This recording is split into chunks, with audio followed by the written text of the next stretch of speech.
You're listening to the Skeptic's Guide to the Universe, your escape to reality. Hello and welcome to the Skeptic's Guide to the Universe. Today is Wednesday, July 28th, 2021, and this is your host, Stephen Novella. Joining me this week are Bob Novella. Hey, everybody. Kara Santamaria. Howdy. Jay Novella. Hey, guys. Evan Bernstein. Good evening, folks. And we have a guest rogue this week, Newt Adcock. Newt, welcome to the Skeptic's Guide. Hello. Thanks for inviting me. So, Newt, tell us, we had a big debate before the show whether it was Canute or K-Nut or Newt. K-Nut wasn't really serious, but you said in Germany it's Canute, and in the United States it's Newt.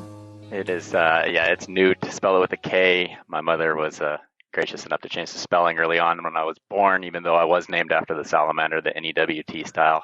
Oh, there you go. But the pronunciation is the same. According to my dad, I looked and sounded exactly like one when I came out. So I don't know if we got enough time for that whole story. But the K is silent, and when I lived in Germany, it was Knut, like the ice bear. Yeah. And you said you're a pilot, correct? I am. Yeah, I've been a pilot for about 25 years now, 20 of those in the Air Force.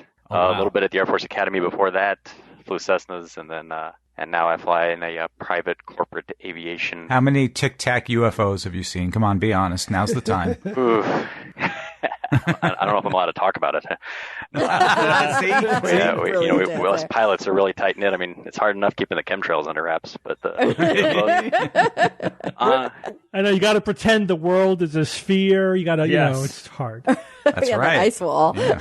Fly right off the edge of the planet. What's funny is you sound like a pilot. I was about to say that, Jay. Yeah. I don't think it'll translate to the podcast because he's recording his own thing, but definitely the way that he sounds through Skype right now to us. It's like, hello? It's that intercom. We'll give you This is Alpha Echo Niner. I can break out the pilot speak if you like. I'm actually wearing the headset I use when I fly. There you go. Well, first off, we demand that you do talk like a pilot right now. That's right. At what elevation Roger. are we cruising? Ooh, there it is. Copy. Roger. Newt, have you ever said anything by accident thinking the microphone was off? Yeah. Besides actually, right I almost got in trouble once saying something. Okay, I'll tell you the story.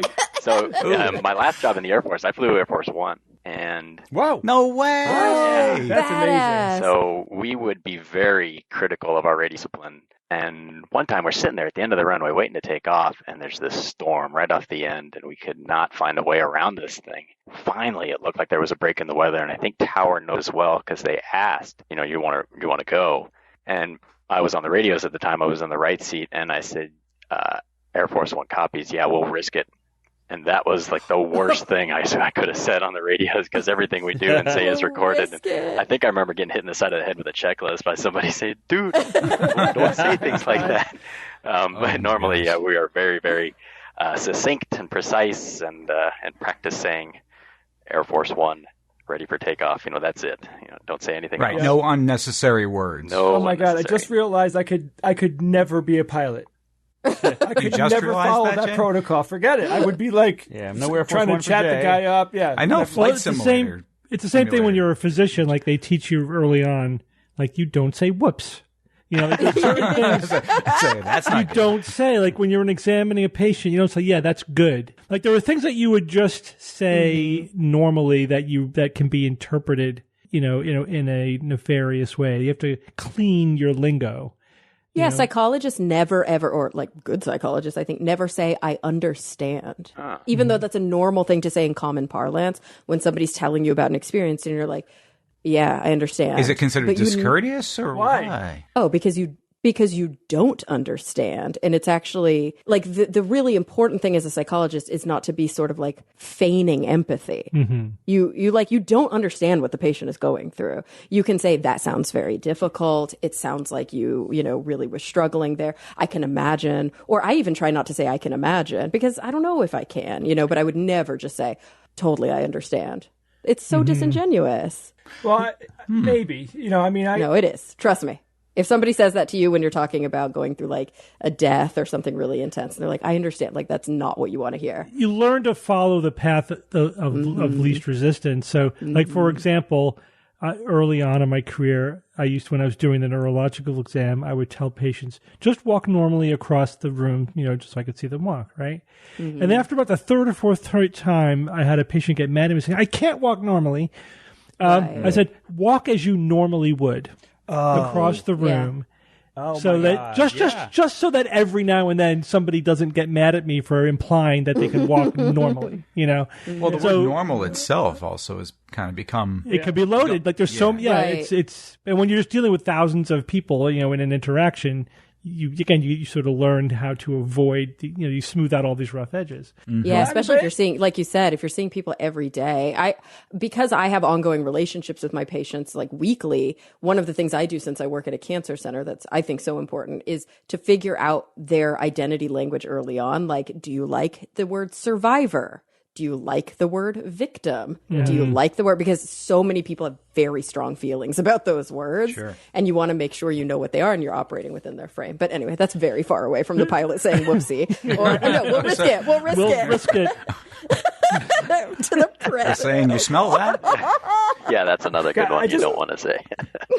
What's that smell? Yeah, things like that. What's that noise? What's that noise? Yeah, it's like never heard that before. Well, that sounds bad.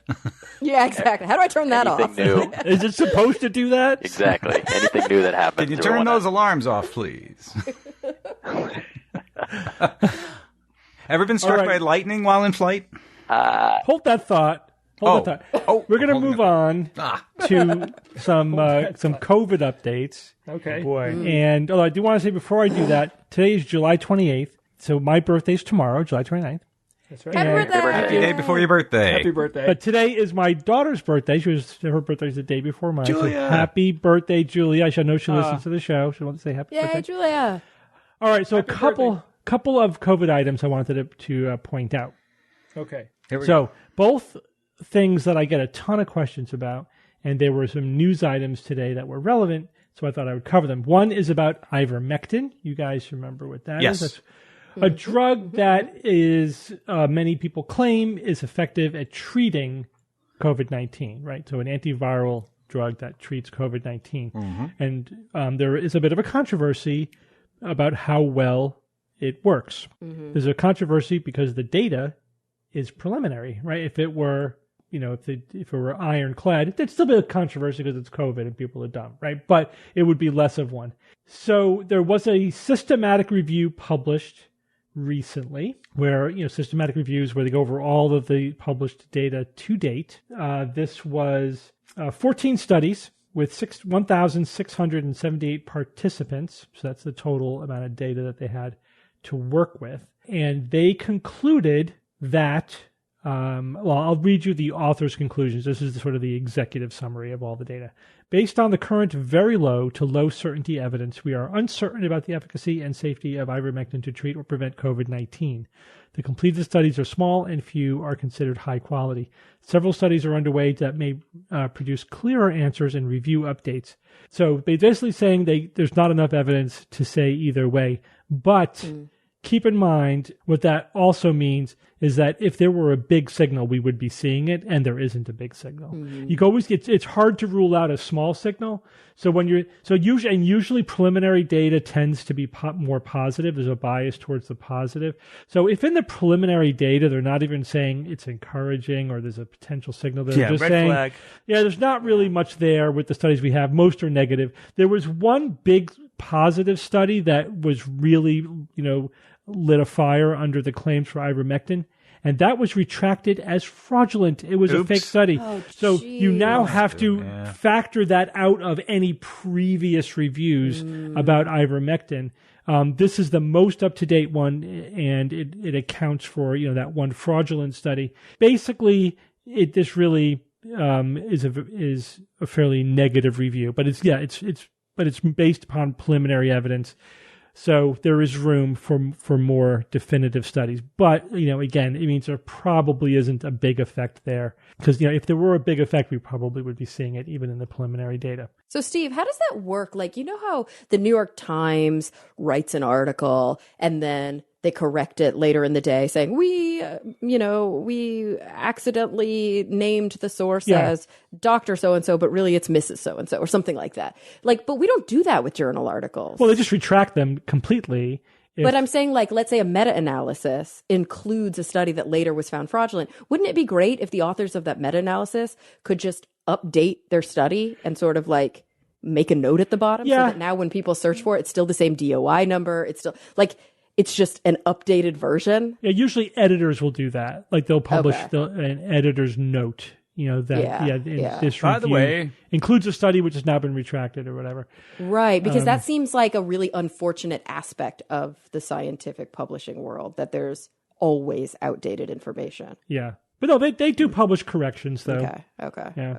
And that could be even just once it goes through the meat grinder of open-ended peer, not the pre-publication peer review, but the community now has to tear it apart. If they go, oh, you really screwed up here, and if the journal gets embarrassed because they missed something or they really didn't do a good job editorially, they'll correct it post-production in response to the feedback from the community, which is appropriate. Right. It's just such a hard thing when, like you said, a published journal article passes peer review. Everybody thinks it's legitimate. They cite it a bunch of times. They actually utilize it as part of their own analysis. And then later it's uncovered that it's fraudulent. So everything it touched is now tainted. Oh, yeah. And these retracted articles continue to be cited even after they're retracted. Which is bananas. I understand if they were cited prior to that point. Well, it's just lazy. It's because people are not going back to the primary source. They're citing something that's citing the article, just perpetuate. Which you really should never do that, And hopefully, a reviewer should pick that up. These are all things that should happen, but, whatever. It's tough. It's why it takes months to get a paper through peer review, because there's it's so many details to go over. And and having published what I have and written thousands of blog posts and et cetera. You write anything of any length, no matter how careful you are, there's going to be errors. There's going to be mistakes. Oh, for sure. There's no way you can weed them all out. I'm reading the news today, and the CDC changed the mask recommendations, circumstantial, right? Yeah. So what's the confusion? Why are people like, what is this? It's like, they changed it because the circumstances changed. So do you understand why there's general confusion about the CDC's change in recommendation? It depends on where it is, right? Like the new CDC guidance is that in hotspot areas, vaccinated people should wear a mask indoors. Really, though, I think the concern is like, why didn't they just say everywhere? Why not just say everywhere? I know it's tough. Well, because there's an intention to treat kind of approach too. But it's complicated. So in other words, if you leave people wiggle room, there's the perception that maybe they'll be more receptive. And if you are draconian, then you'll get more backlash. But if you make it too complicated, then they'll be confused. And so no one really knows what the perfect way to put it is. But that's the thinking that goes behind it. But I actually was just interviewed on the radio yesterday about this, and they asked that question. It's like, the experts are changing their mind. We don't know what to believe. I'm like, listen, this is a rapidly evolving pandemic. Right? Yeah. The facts are actually changing. This is literally a new variant of the virus. It's a different virus that's circulating now. Right. And so that's how it should be looked at. Yeah, the recommendations have to keep being updated in order to track facts on the ground, and we have to just accept that the CDC is going to tell us one thing today and then something else a month from now, because it's going to be a different situation a month from now. Exactly. And also, this is actually based on actual new facts. Like, they actually discovered that people with the beta variant have like 1,000 times the load of virus in their like mucosal tracts or whatever. Delta variant. Is that what you meant? What did I say? You said beta. Oh boy, the Delta variant. Yeah, I mean, this is like a new fact. They found that there's 1,000 times the virus that there was in the second variant. And because of that, it's going to spread a lot worse. And so even if you get it, so even if you're vaccinated and you don't have a mask, you could there's a greater chance that you're going to catch it because there's 1,000-fold increase. And you might not even get sick, but you can still potentially spread it even if you're vaccinated. So it's just safer and better to have a mask on if you're in a yellow or a red zone. And that makes sense to me too, because that's where you're going to get the most bang for the buck. It's not nearly as required in a place where it's good, where the vaccine rates are decent. And Carrie, you're also right though that we can have the most evidence-based, tweaked out recommendations, but if they're too complicated, people will throw up their hands in confusion. Yeah. And so sometimes we may need to just gloss over some of the complexity just to make the recommendations a little bit more simple. But it's no one knows what the perfect answer is. It's difficult when you're dealing with public messaging like that. But, and some states and some municipalities are like, we're going to be more extreme than what the federal government says, that like California. Right. And then other states and municipalities, there's like, we're not going to do any of this until we're forced to. Mm-hmm. And I think that's where the confusion comes in too. The federal guidance is not always in line with the local guidance. Something I recently read on the pilot forums. Now, I'm not an airline pilot, but I have a lot of friends who fly airlines. Mm-hmm. As you can imagine, when an airline pilot flies, they next to somebody they may have never met, even though they've been in the airline for a decade. And they sit there and everybody cycles into the plane, and maybe they'll look in the cockpit and maybe they'll see if the pilot's wearing a mask or not. And what they've talked about is that if they're not wearing a mask, they're being assumed to have vaccinated. But if they are wearing a mask, people are assuming the opposite. Mm-hmm. Right. People have heard them mutter under their breath things like, "Oh, I have a MAGA pilot." Mm-hmm. Things like that. Wow. Yeah. I think I mentioned on the show a few weeks ago that I went into a bakery and it was in the in-between when you were allowed to not wear a mask. In the in-between, is that like the upside down? Yeah, the in-between times. And I was wearing my mask. Everybody there was wearing their mask. A woman walked in. She goes, should I take it out of my bag? And they were like, if you're vaccinated, it's fine. If you're not, blah, blah. And she was like, well, I am, but I didn't want to send the wrong message. And I literally had that moment, that thought. And I kind of turned to the guy who was, working the register. And I was like, oh, I was just wearing mine so that people don't think I'm an anti-masker. And he's like, oh, same. We're clearly in a gray zone kind of transitional period. And, the bottom line is get vaccinated, wear a mask, suck it up until this is over. Okay? We want this to be over. All right. Do you think it's going to be? One more quick COVID-related news item. Conversation. Okay. So the question is it okay to mix and match COVID vaccines? Right? What happens if you cross over? That's a big question. Big question. So there was a study. Ooh, and the study compared... this is now in Europe. They compared getting one dose of AstraZeneca and another dose of the Pfizer BioNTech vaccine, right, versus getting just the AstraZeneca or just the Pfizer. Ew. So how do you think that shook out? It's so hard because different. I don't know. I think it worked. I think it's fine to mix and match. That's my guess. I hope that it's fine. That would be my guess too. Maybe I guess it's a little bit better to mix and match. Really, Bob is correct. It's a little bit better to mix. So the BioNTech, the Pfizer BioNTech vaccine did better overall than AstraZeneca, the Oxford AstraZeneca one. And if you took one of each, it was slightly better than if you got two of the Pfizer. So wait, even though. It's not just that mixing was better than just getting AstraZeneca. Mixing was better than just getting Pfizer? A little bit, but only by a little bit. Interesting. Yeah. Sounds kind of negligible, but interesting. Yeah, that is interesting. I would get why it would be better because if it had a higher efficacy, then yeah. Now, however, this was measuring antibodies and T cells, not risk of infection. So this is... Remember we talked, I think, a couple weeks ago about there are different ways. Yeah, so looking at markers, not risk of infection. They said... They're all fine. They're all protective. It's all good. But we were just looking at antibodies just to see if there was like any reason for concern. If anything, mixing is not only fine. If anything, it might be slightly better because maybe you're just getting different stimulation of different antigens, and the overall stimulation to the immune system was a little bit more robust. Mm-hmm. So mixing and matching is based on this one study of these particular vaccines appears to be fine. So Steve, I have a question for you, Steve, regarding this. So just tonight. My son and I look forward to watching baseball games all the time, and they just canceled the Nationals-Phillies game due to COVID. So right before we started here, my son came up to me and told me it was because 12 national players and management team have been tested positive. 11 of them were vaccinated, and he said that that those 11 were Johnson & Johnson. Now this is from my 15-year-old son, so I haven't had a chance to peer review this journal.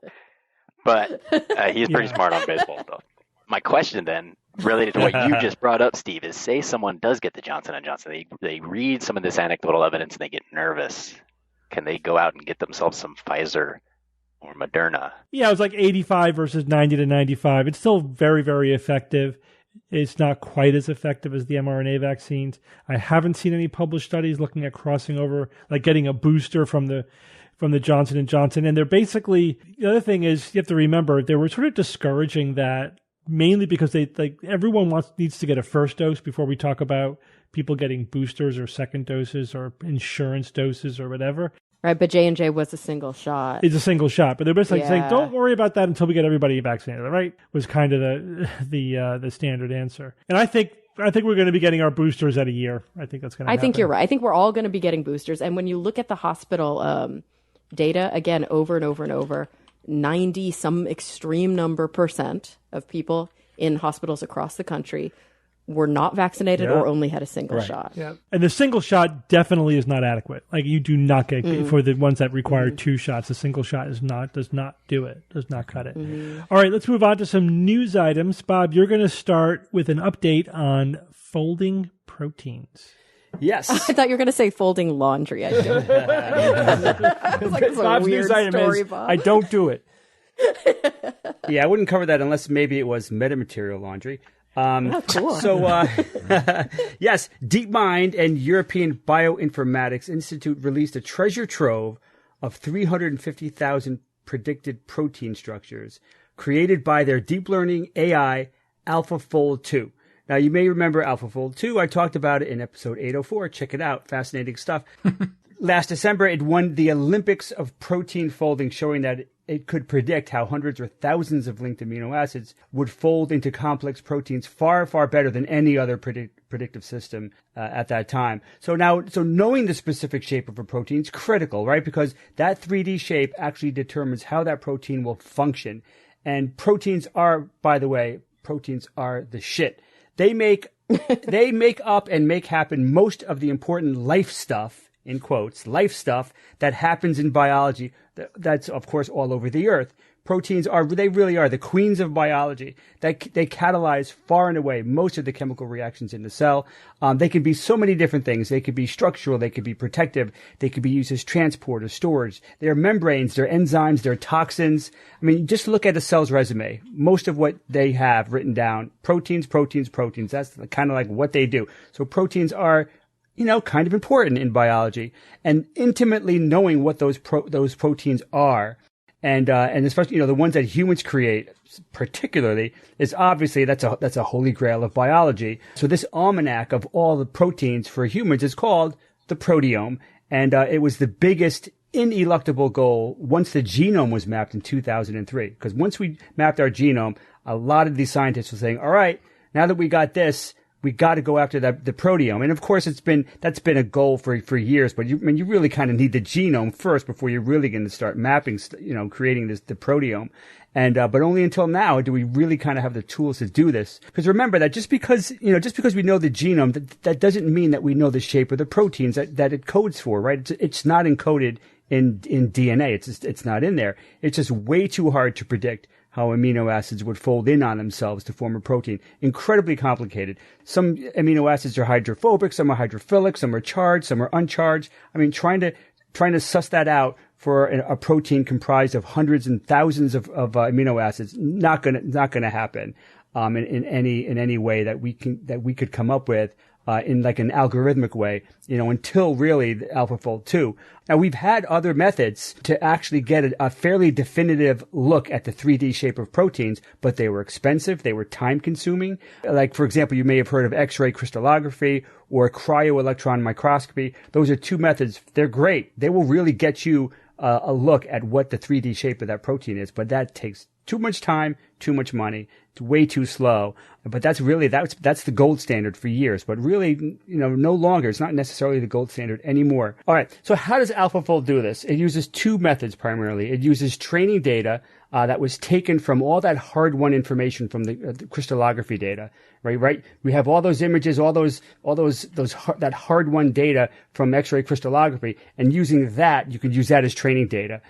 So basically saying that, look at this amino acid sequence. This is exactly what the protein looks like. So that is training it. And then the second way that it does this is that it uses actually the knowledge that we have about how related proteins fold. Because if you're a related protein, you're going to generally fold similarly to your cousin protein down the road, right? So all that information was kind of thrown into AlphaFold as well, and those are the two main ways that it's really doing all this. Now, this latest news is the result of unleashing AlphaFold 2 on the human genome, human genome, and the genomes of important model organisms like E. coli, fruit flies, and even meatballs, right, Jay? Don't even. Okay. No, I won't go there. Even? Don't even.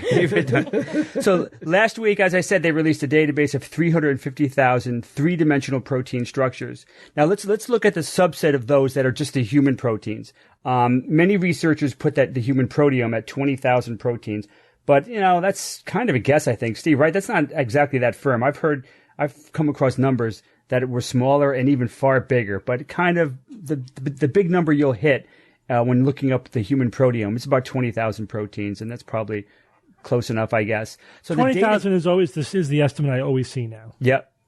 Okay. Yeah. So the database that was released covered only about 98.5% of them. So almost all of the 20,000. And that's mainly because they had a limit. They said, all right, no proteins that are beyond, say, 2,300 amino acids. They cut it off there because it gets kind of crazy once you get the really huge proteins, and they're much harder to predict. So 98.5%, pretty close.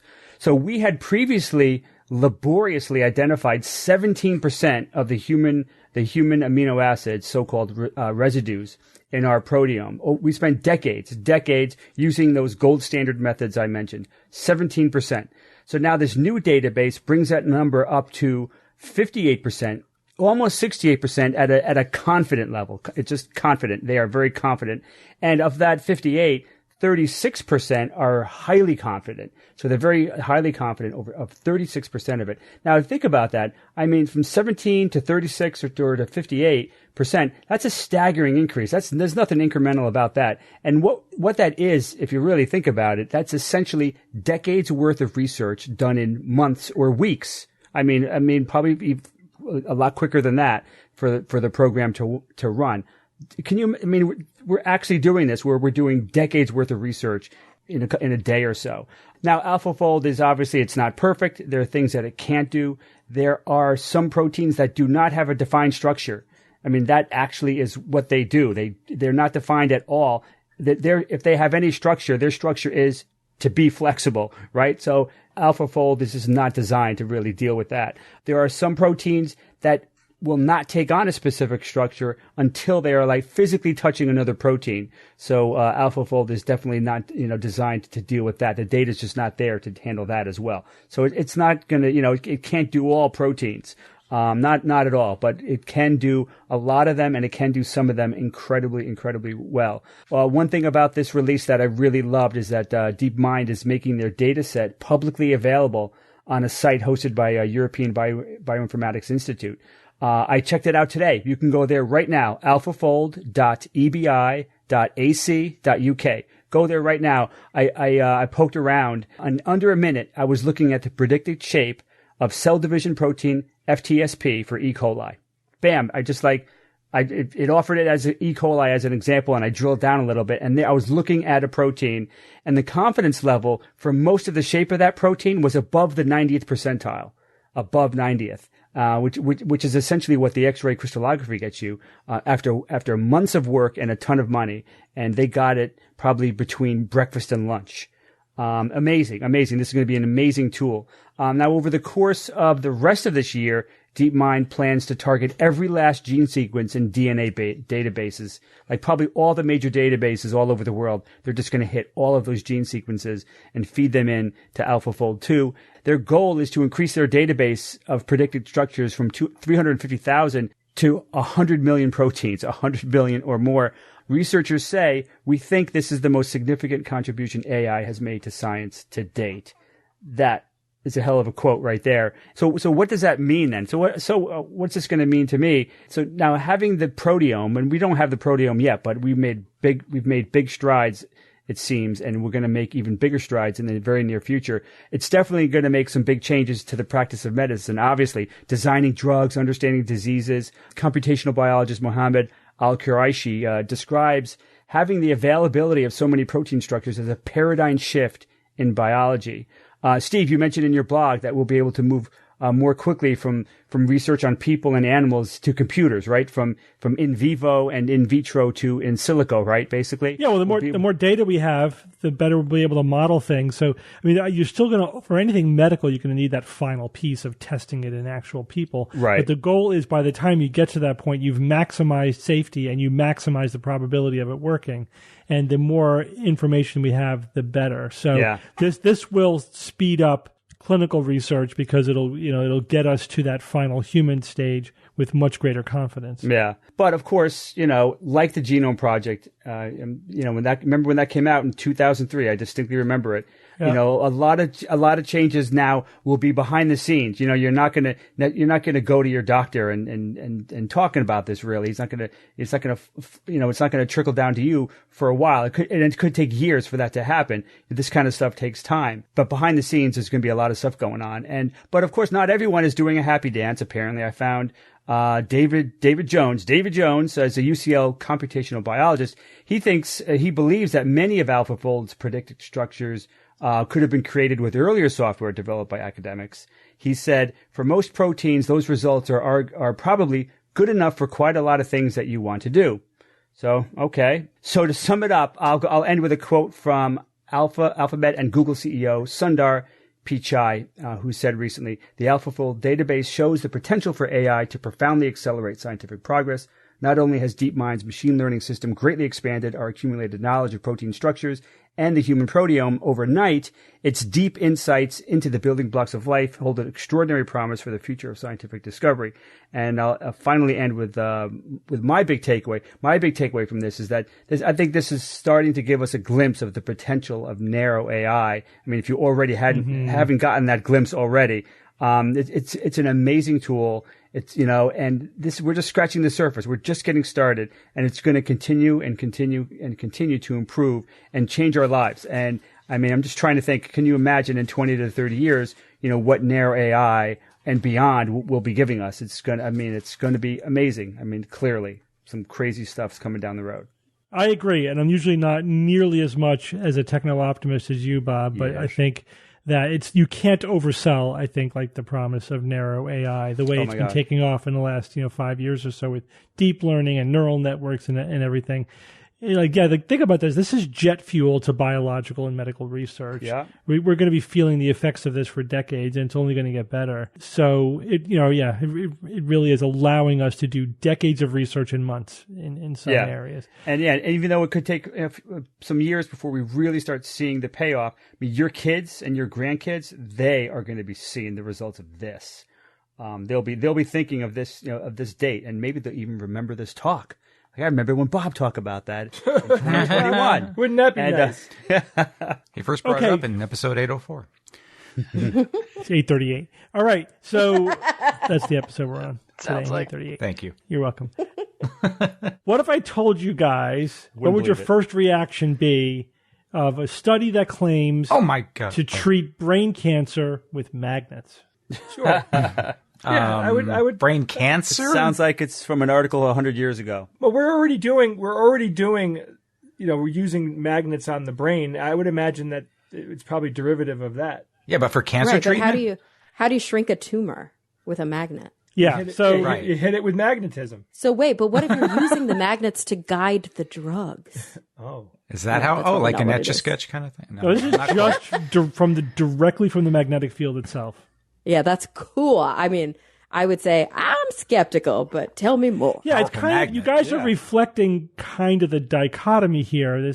So magnets are real, it's like, it's not like they're magnets themselves are made up, and they affect the body because our, biological organisms are electromagnetic, and, magnetic resonance imaging, MRI scans use magnets to make the best images we can of biology. And, we're using transcranial magnetic stimulation to, change brain function. And so, magnets are a powerful, real biological force. But that's all like physiology. Like there's something interesting about the idea of like there being a tumor in the brain. Yeah. So this definitely is like, a new level. And of course, my initial reaction was skeptical as well, because the flip side of that coin is, for the last 200 years, basically, since there's been a science of magnetism and magnets, there has been magnetic quackery, and it's still flourishing.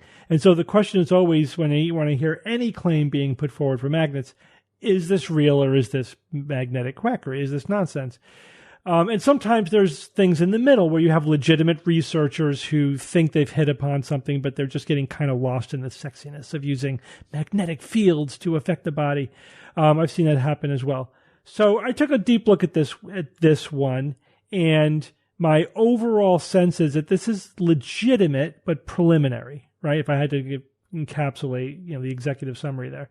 First of all, the brain cancer that they're treating here is glioblastoma multiforme, which is the most GBM. It's the most common. It's also the nastiest. It's bad. Yeah. It's the hardest to treat. Survival times are still like 12 to 18 months on average.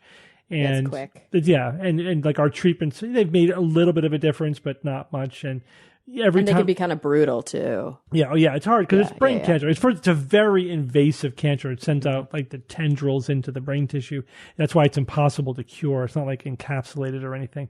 And by the time you detect it, it's like too late. It's already insinuated itself in the brain.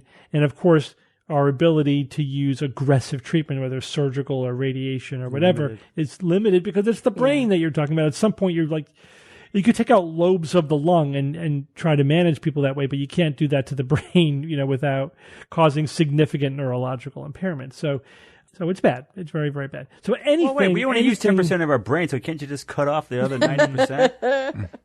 And delete it. And that's not, just to make sure everyone listening knows that's absolutely not true. That's a myth. Bob said that in jest. It's 12%. Bob was supposed to say, what is it? Sarcasm symbol? Right? Yeah, the sarcasm. Yeah. Sick. All right. So this is how the thing I was most interested in when I heard this is what's the apparent mechanism here? Because it's not obvious. I did not think of it. It wasn't even among the things that I would consider. So this is how it allegedly works, and this is based upon some in vitro data. So there's some preliminary data, and this is what led to this study. And that is that if you have an intense enough magnetic field for a long enough period of time, it can affect the function of mitochondria in such a way that it causes them to spew out a lot of oxygen-free radicals.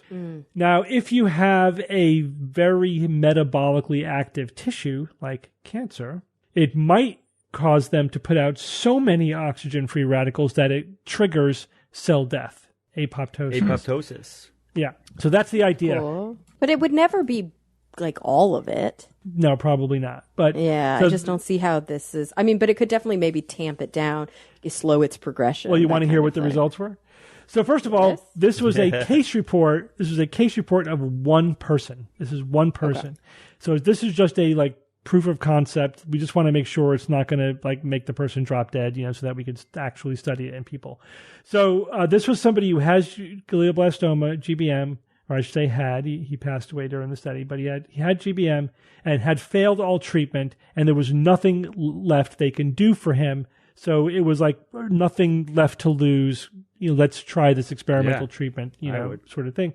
So he had to wear it's interesting because you wear a helmet with these 3 magnets on them, and it looks like a beer drinking hat. You know what those look like? No! It looks exactly like that. And it almost with the exact same dimensions as like a beer can. There's sort of like a little fat, so there's these 2 little fat beer cans on either side, at both temples, and then there's a third one on the top of the head. So there's these 3 can magnets, which are very powerful. And he had to wear them for several hours a day, with 5 minutes between each hour, for 5 days a week. And they tracked, the size of the tumor while he was doing this. And the tumor actually shrunk. It shrunk by 1.03 centimeters per day, cubic centimeters per day. And but it might have been an enormous tumor.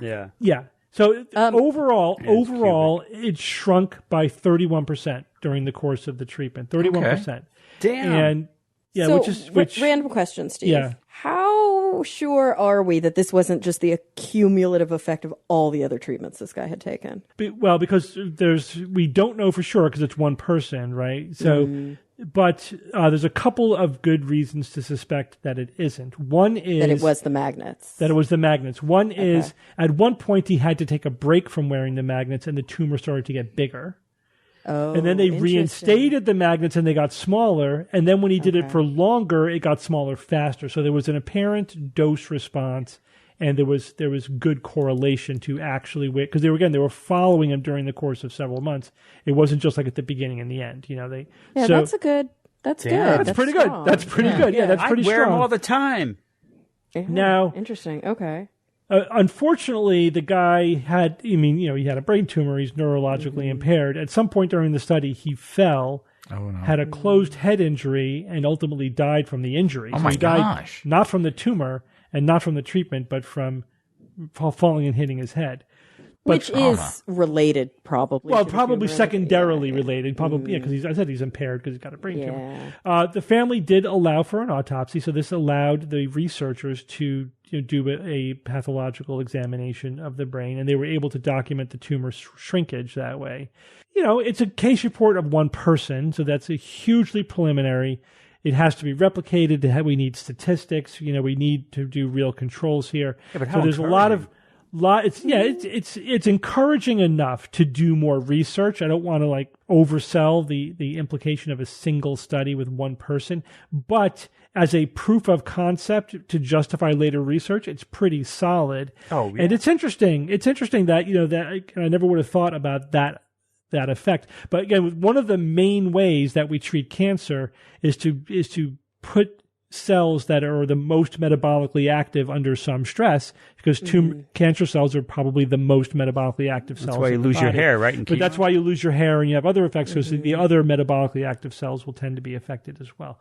Oh, it's why chemo is severely toxic. It's not just hair loss. Right. Yeah, it's why. Right. Yeah, it is literally a toxin, just killing cells, just hoping to kill the tumor cells more than the healthy cells. And that's why a lot of chemotherapies you have to get your levels of your liver enzymes checked. You have to get heart tests, and just make sure your organs. So the other thing is so this was looking at tumor size, which again is a very important marker, but it didn't look at survival because it couldn't, because he died in the middle of it. And there's only anecdotal evidence about quality of life. His caregiver said he was getting a little bit decreased, effects of the tumor.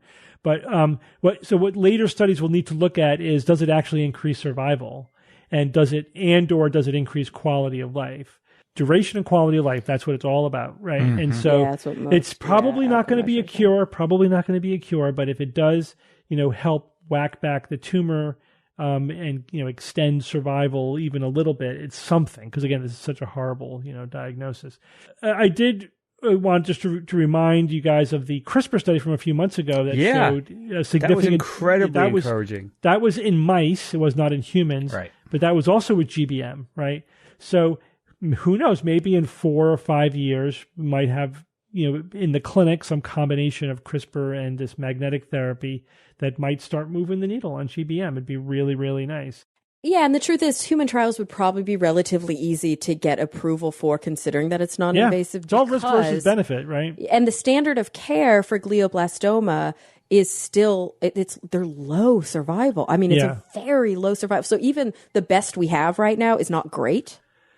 So being able to add a clinical trial like this would be helpful. And this could be completely adjunctive therapy to whatever else the standard of care is. So it's very easy to do I don't see any reason why this would be, at least from a face validity perspective, why this would in any way gum up chemo or radiation. Right. But again, I just have to, my huge word of caution here is, we've been here before with GBM, with treatments like, this keeps blood vessels from growing. This is going to be fantastic. And it does very little to nothing.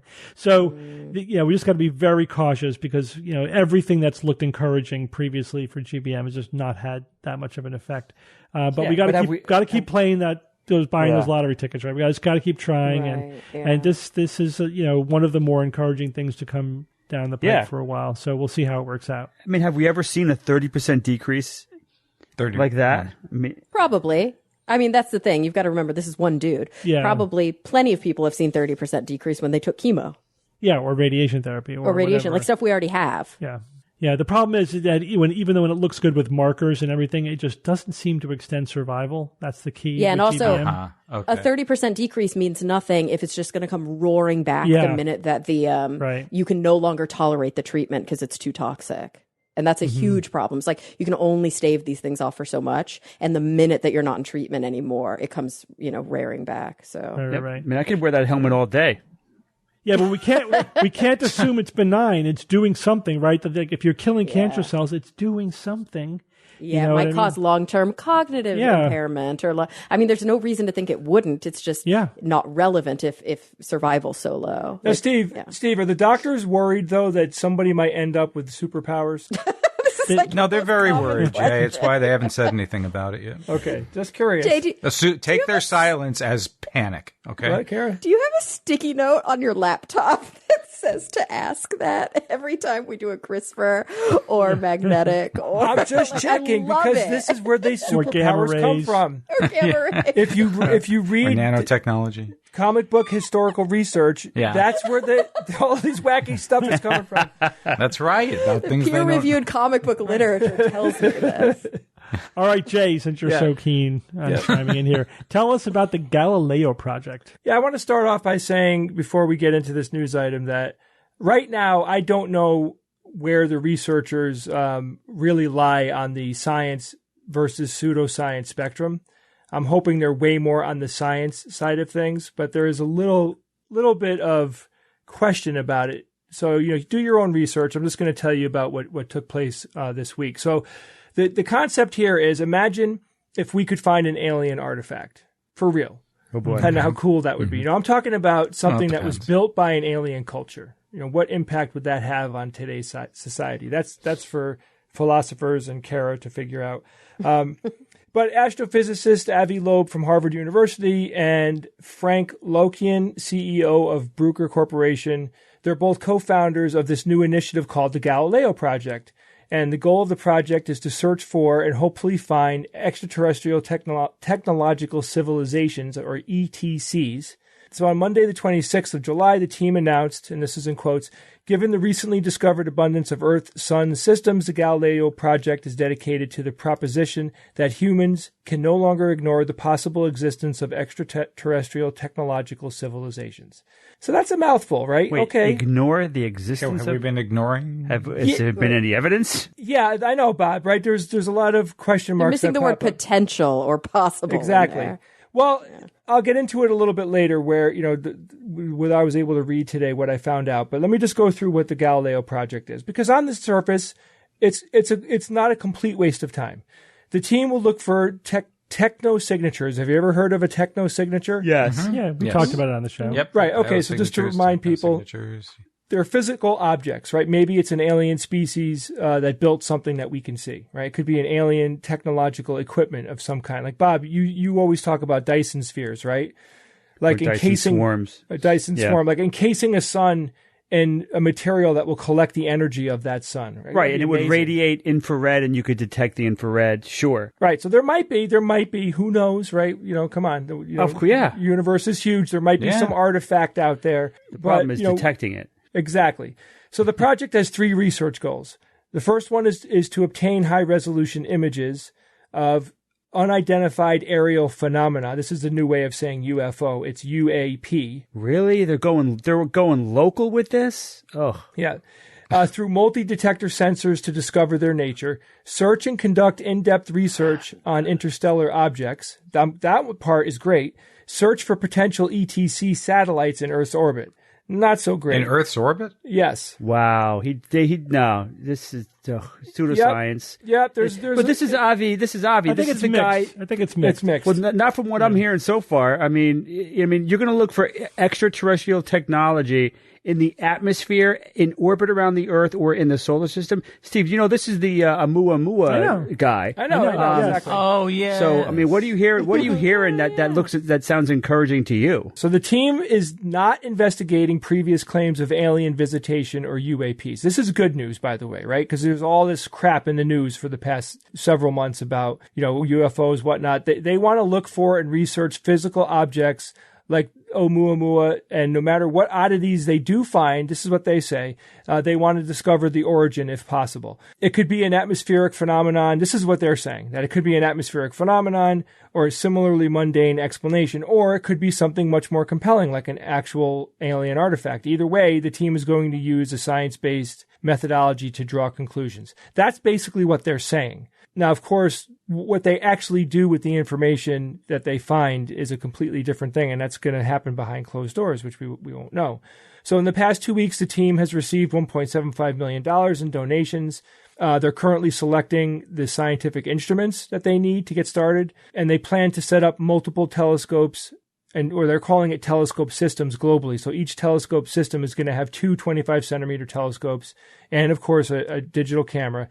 And they'll use software to search through all the collected data that they end up with, and then they'll find an object of interest, and then they'll do a deeper dive on it and get the highest resolution that they can off of that.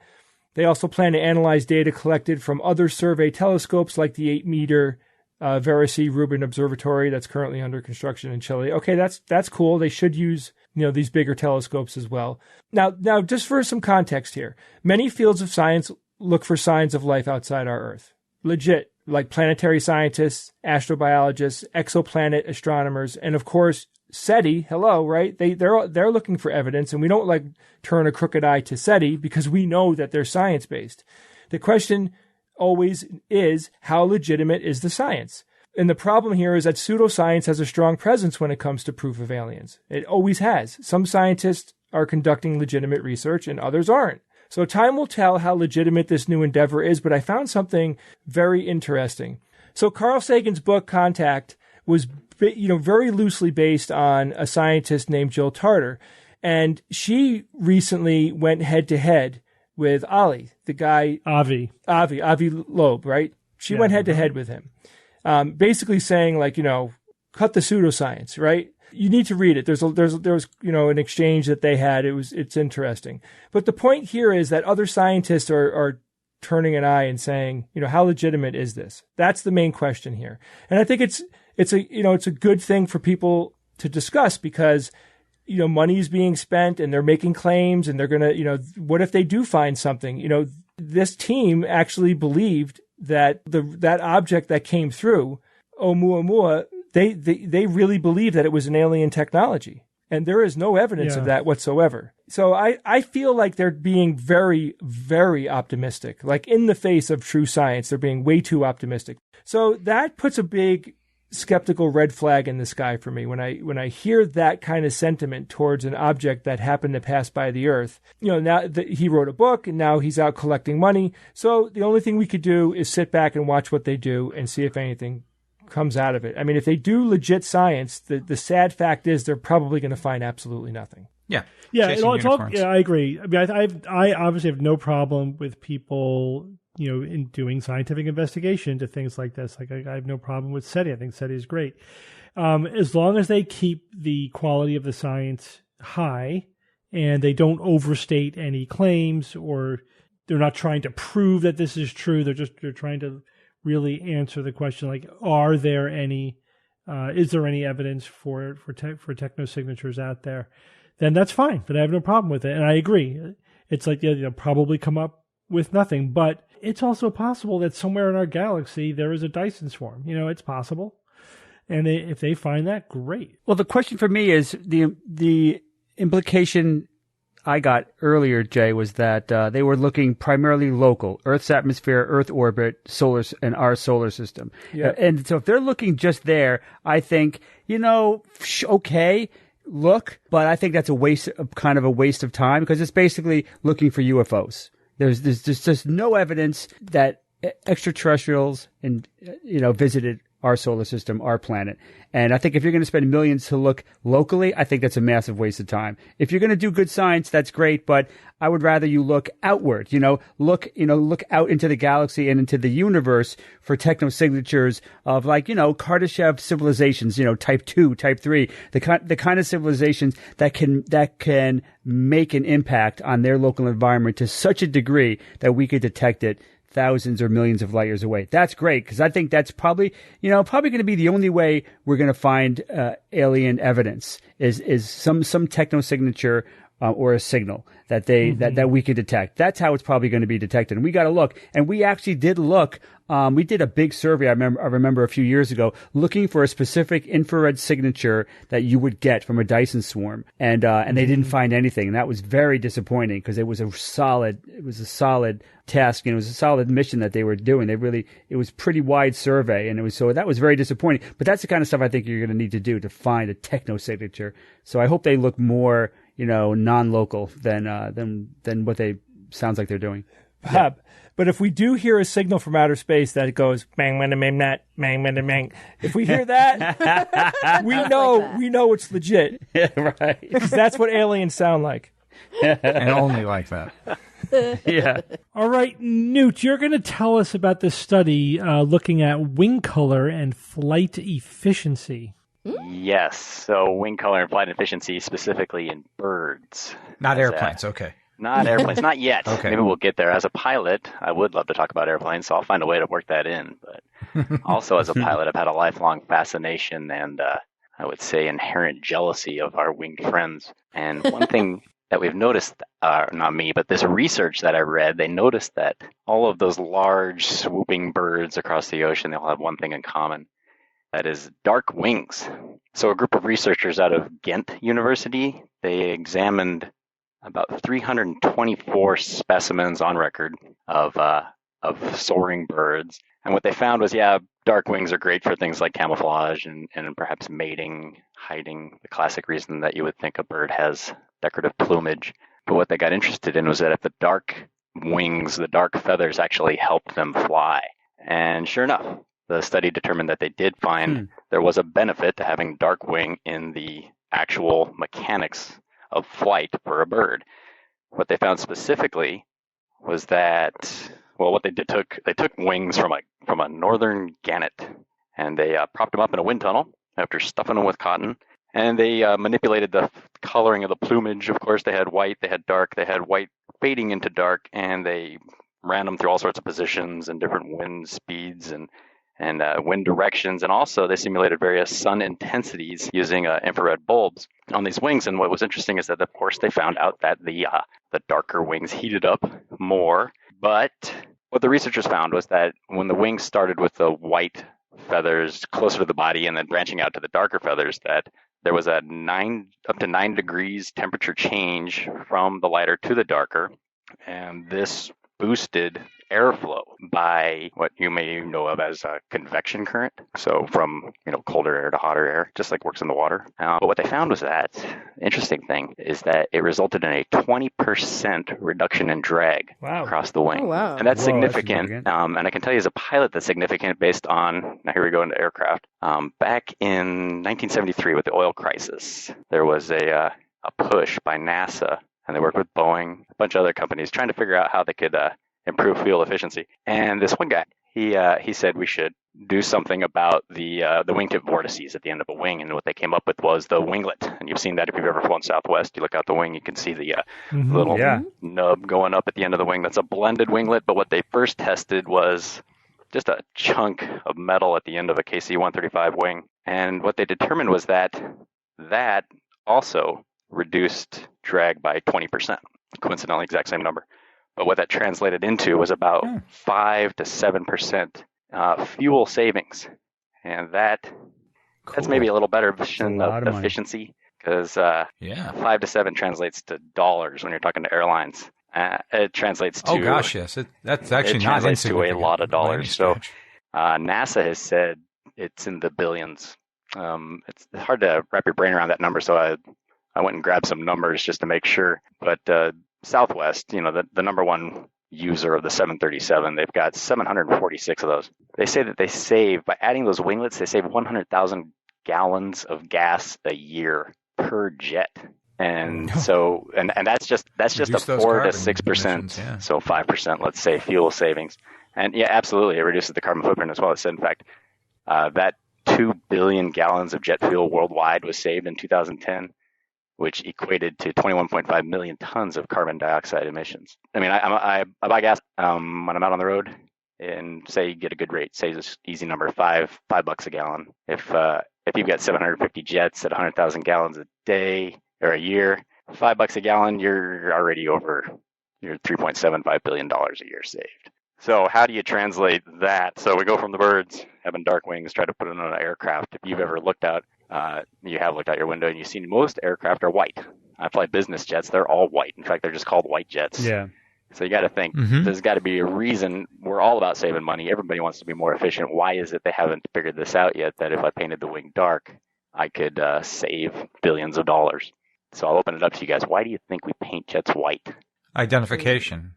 To reflect, to not, so they don't absorb heat energy, right? I always imagined that color made it so they didn't get hot. Absolutely. Where do aircraft keep their fuel? Yeah, first. In the wings. Yeah. You don't want to get that hot. And then someone else said identification as well. Yes, you can see other birds, planes. We said that at the beginning. They use dark plumage to be adaptive to hide, camouflage. We don't want that. We want birds to see the plane. So painting white, they've proved over time, actually helps the bird avoid the aircraft, and that'll save way more money than a couple gallons of gas for sure. So what we need are black wings with a lot of lights. Or maybe, like they talked about, the one that they found was where it's white at the root and then sort of gets darker as it extends out. But honestly, Or just kill all the birds. I'm working on that myself. I've got a few filters under my belt. Let the cats do that. Get in the way of wind turbines. I mean, come on, they're a menace. No, I got it, guys. Bird strikes are... Yeah. All they need to do is put deer whistles on the airplanes, and we're good to go. Pig whistles. Deer whistles. But the likelihood of changing the color of aircraft, that's pretty slim. However, and you touched on this on the blog just this week with hydrogen fuel cells and aircraft, and of course you all talked about significantly recently with electronic aircraft and using batteries. So if you're no longer holding your fuel source in the wings, and you have a fuel cell through a battery or through a hybrid engine, and that's in the fuselage, then maybe the wing could be a source of efficiency by changing its color. Sure.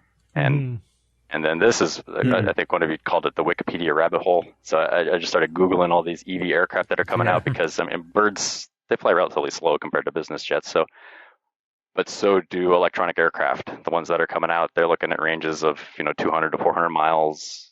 But there's a lot of them. There's a bunch coming out this year, or that claim to be able to fly this year. And it seems like by 2024, I found no less than 3 or 4 companies that say that they're going to have a fleet of 19 passenger or less EV aircraft that'll be flying around. But in all the mock-ups, they're all white. They're solid white, just like, because that's what we're used to seeing. And what I would think, you can make the most of it white.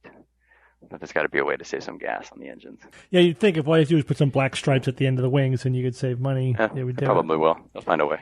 It reminds me of when they figured out that, for the space shuttle, they would paint the main gas tank white for the first few launches. Then they go, let's just not paint it. It was orange. Because we saved 200 pounds. So they heavy? saved like hundreds of pounds of paint. White is also the lightest. It's easy to put a coat of white on there and it not be as unattractive as the darker paints, because those fade.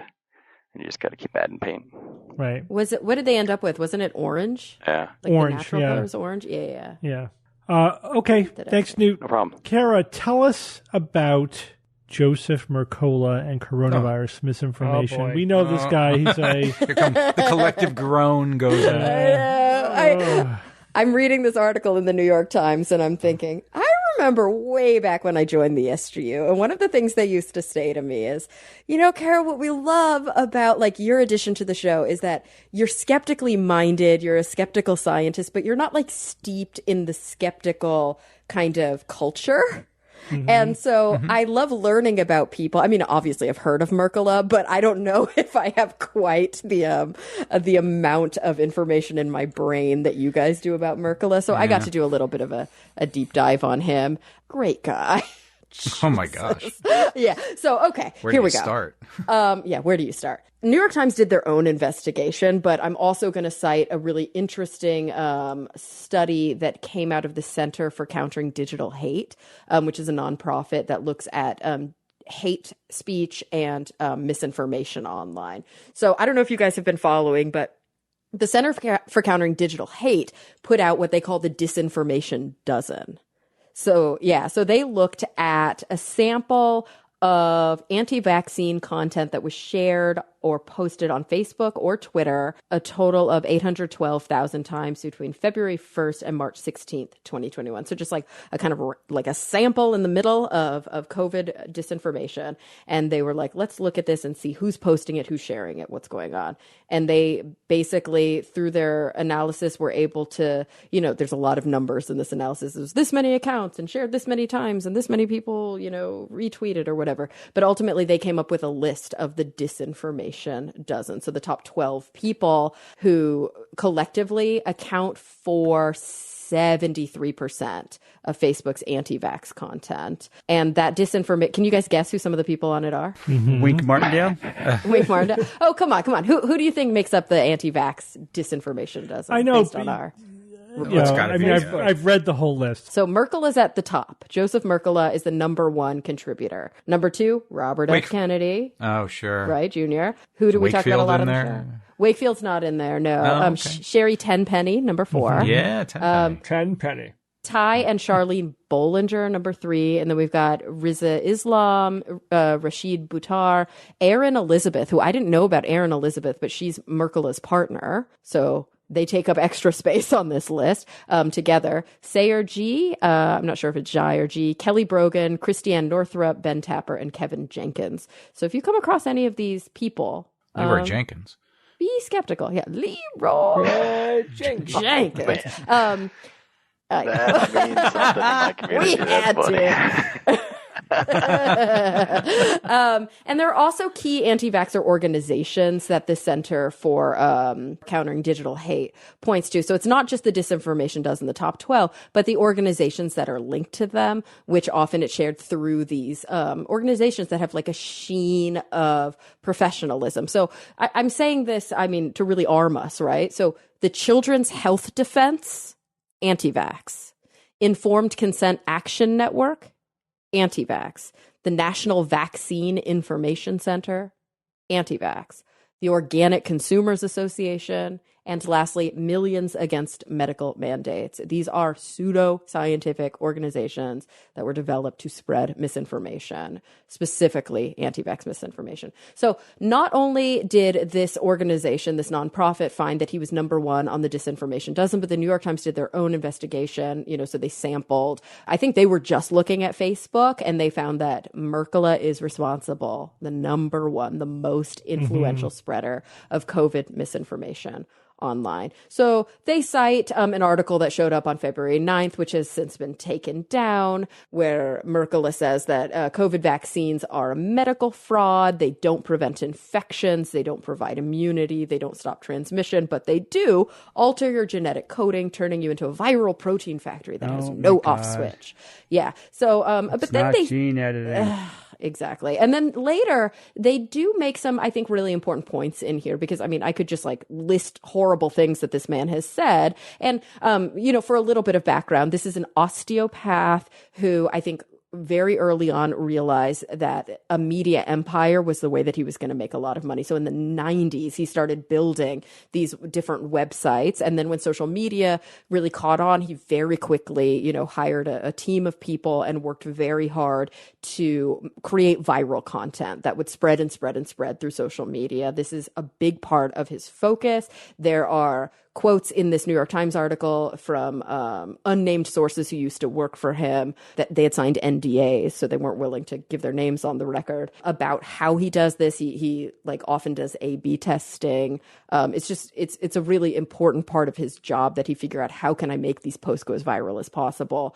I did mention before that he is dating a woman named Erin Elizabeth, and she is the founder of the website Health Nut News. And she is also responsible for a large percentage of the anti-vaccine rhetoric that you see out there. What I think this article does a good job of noting is that Mercola is not a dumb guy. And what Mercola does really well is skate right up to the line. But a lot of times, the way he writes his articles, he doesn't outright say vaccines are bad. I am not I am an anti-vaxxer. I do not advocate for vaccines. He uses, it's that perfect definition of pseudoscience. It has a sheen of scientific. Just asking questions. Just asking questions, cites debunked studies or cherry-picked results, and just really, it's like he understands the machine, so he knows how to manipulate it. Whereas, for example, his girlfriend, Erin Elizabeth, is like, straight up, I'm an anti-vaxxer. Vaccines are bad. And so these different people, if you actually look at the disinformation dozen, you can see, for example, they cite an individual named Riza Islam, who specifically tends to target, he himself is a black guy, and he tends to target Black Americans. For example, you'll see that some of these people on the list tend to target a more religious audience or a more, health conscious audience. So collectively, they're really hitting lots of pockets of people who might tend towards hesitancy or who might tend towards denialism, and then they're able to sort of trap them and get them in. Like you've got Ty and Charlene Bollinger, who are like hardcore, super PAC, like big, more like politically biased individuals. So that's kind of, I think, one of the, unfortunately, the most insidious things about Mercola is that a lot of people think he's legitimate.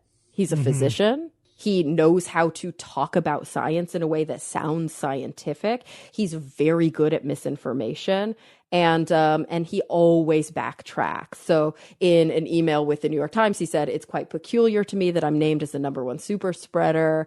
There are a relatively small number of shares. I don't see how this could possibly cause such calamity to Biden's multi-billion-dollar vaccination campaign." Again, I don't think it's a stretch to say that the actions of this man are leading, maybe indirectly, sometimes possibly directly, to loss of life, to injury, to significant harm. And I think he needs to be held responsible for that. Totally. He's a poster child for inadequate regulation of this kind of medical malpractice, basically. It's a disgrace. Let me read you guys this quote I just saw. This is a tweet from George Takei, who's great. He wrote, "Overheard," then in quotes, "the irony of anti-vaxxers saying they don't want to be part of an experiment without realizing they are now the control group." I love that so much. Yeah, that's it. That's great. That's amazing. Welcome to the study. They got the placebo. Yeah, right. They're not going to get better. Unfortunately, they're a self-selective group, so it's not a good study. All right, Jay, it's Who's That Noisy time. All right, guys, last week I played this noisy. It's probably the shortest noisy I've ever done. I'll play it again. You guys want to make any guesses before I start? Sideshow it sounds Bob. like a bird. Oh, Sideshow Mel, I think it was. He had a slide. Sideshow Mel. All right, Steve thinks it's a bird. Anybody else? Like a whistle? Some sort of... No, it's not a whistle. That's too easy. A whistle. I'm going to pull a Price is Right move and say a slightly bigger bird than Steve. Let's get into this. Rachel Benagia wrote in and said, "The noisy this week has to be nature's squeaky toy, a guinea pig." So it turns out a lot of people wrote in guinea pig. A lot of people. Rachel just happened to be the first. So it's not a guinea pig. I did try to find sounds that a guinea pig makes, and I didn't find any that sounded like that. Is it a whistle pig? A whistle pig. Remember that? Remember, what's that whistle pig's That's another a groundhog. name for a groundhog, yeah. That's a groundhog. A whistle pig. That's awesome. My All favorite. right, another person wrote in, Kevin Williams. He says, "Hi, guys. Love the show. One thing I've always wondered is where does the name of the segment come from?" Well, I'll tell you. Yeah, so I figured instead of me emailing him back, I thought that I'd let Steve say it. Go ahead. We've said it on the show before, but basically when my daughter was like 2 and she was just learning how to talk. Happy birthday, Julie. Yeah, the one whose birthday it is today. Instead of saying when she heard something, instead of saying "what's that noise," she said, "Who's that noisy?" And so we just started saying that in my family, and with Evan and everyone, Became a thing. Yeah, we just became a thing. And so when we were doing this segment, we just naturally started calling it "Who's That Noisy?" And we just figured just to keep it that way since we're already calling it That's that. right. So it's basically just a way of embarrassing my daughter. For the rest of her life, yeah. So he says, he continues, He says, anyway, my guess this week is the sound of fingers moving over guitar strings. So I happen to have my acoustic guitar here, and he's right, because it does kind of have that sound. Let me try to simulate what he's doing. I mean, he's wrong, but he's correct that it sounds like. He's wrong, but there is something to it. But let me see if I can do this now. Can you hear that? Yeah. Yeah. Yes. So I get what he was saying. Maybe an electric guitar would have something a little bit louder than that. That was from my acoustic. But that is incorrect.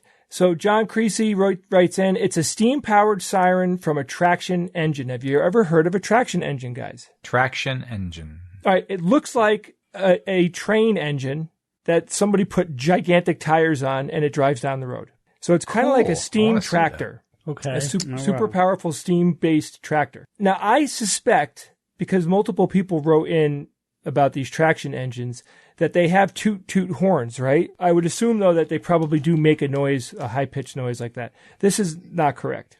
Anyway, my favorite answer so far this week came from Dane Milner, and he wrote, it's a dancer wearing corduroy pants. Corduroy does sound like that. It does have that noise. You know, you might not have been fat enough when you were a kid to hear it, Evan, but when I was a kid, I was like husky, and my thighs would always hit each other. And when you walk with corduroy, it made that noise. Okay. They were very popular when we were in high school and we had a dress code.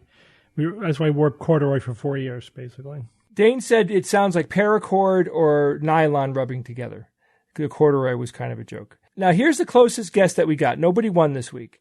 But long time Who's That Noisy submitter, guesser, Evil Eye, wrote in. He said, I know I'm wrong, but I so want it to be a little kid in a toy electric cop car pulling over his friend. Cute. And I thought that was cute. But he happens to be moderately close. So let me play it again before I tell you what it is. Okay. Here's the explanation. So this comes from Bob Leadham, who sent it in. He said, here's one I haven't heard anywhere else. When we were on a bus tour in Morocco, the bus driver had two choices when he used the horn. One was the normal loud beep that says, watch out, like a normal horn. The other is one for pedestrians who might be straying a bit close to the road, or for when we were moving slowly through a crowded street scene. It's what I called the polite horn, saying, excuse me, big bus here, please take care where you walk. In Morocco, they have these polite horns. Like one version of the horn is like that noise. So here's the noise again. Oh my God. A little warning noise, not like a big oh my God, you scare somebody noise. If they're right next to the vehicle and you lean on your horn, you could jump out of your skin. So it's a polite horn. I like it. Yeah, thought that was cool. Makes perfect sense. You know, think about how many times you'd use it if you had a car. Yeah, you know, there should be more polite horns out there. Yeah, well, my version of a polite horn is like two quick beeps, right? Beep beep, just like you know, not being a dick here, but you know, pay attention or whatever. But one long one, that's when you mean it. You know, there's a good reason, hopefully, that you're going to do that. It's called leaning on it. You got to lean on it. Lean on the horn. Does an airplane have a horn? Yeah. Could you imagine? I don't know. Newt, does an airplane have a horn? It does not, and I've got a great story if you want to hear one. Absolutely. Okay. So I was flying a 737 actually, and I was going to New Zealand. We get there, and we run a thing sometimes when we're flying distinguished visitors called quiet arrivals, where we want to know as the pilots whether or not there's going to be some sort of fanfare when we arrive, in which case we need to do certain procedures to make sure the engines are off and the APU is down before they do their and the automated the automated weapons are turned off too. Yeah, those two. The 737 with the missiles did not have those. So they told us nothing. They said nothing's going to happen in New Zealand. So we land, we roll into parking, and there is everything you can imagine, from a huge band to a whole, the Maori warrior tribe and a red carpet. Ceremony, and so we park, and we're like, probably was supposed to be quiet arrivals. The guy runs up. He's like, you got to turn everything off. So all right, we're doing what we can. So we start turning stuff off, and he says, it's still too loud. It's still too loud. And so one guy just reaches up and he just kills the batteries, just makes everything die. No cool down cycle, nothing. So we don't have a horn, but what we do have is a warning system when the DC power loses all power unexpectedly, and it makes a beeping noise. So it goes quiet. The leader of the Maori tribe thinks that that's his cue to start, so he grabs one elbow with the hand, his tongue sticks out, he goes, "Ah," and screams at the jet, and the jet starts going, and starts beeping back at him, because that sound has to be able to be heard by an outside maintenance guy to know that the DC power is not being powered. And the look on the dude's face was great. But that is the extent of horn that an aircraft will have. Is it just me? I'm kind of surprised. Because you taxi. Yeah, but no turn signals either. And but no horn. Honestly, I think if we had one, no one could hear it. Those engines are pretty loud. You have to have one of those auga horns on the plane. Oh, yeah. The auga mod. All right. I have a new noisy. Jay has for a this new week. noisy. Jay, let's hear your new noisy. This is from Joshua Gillespie.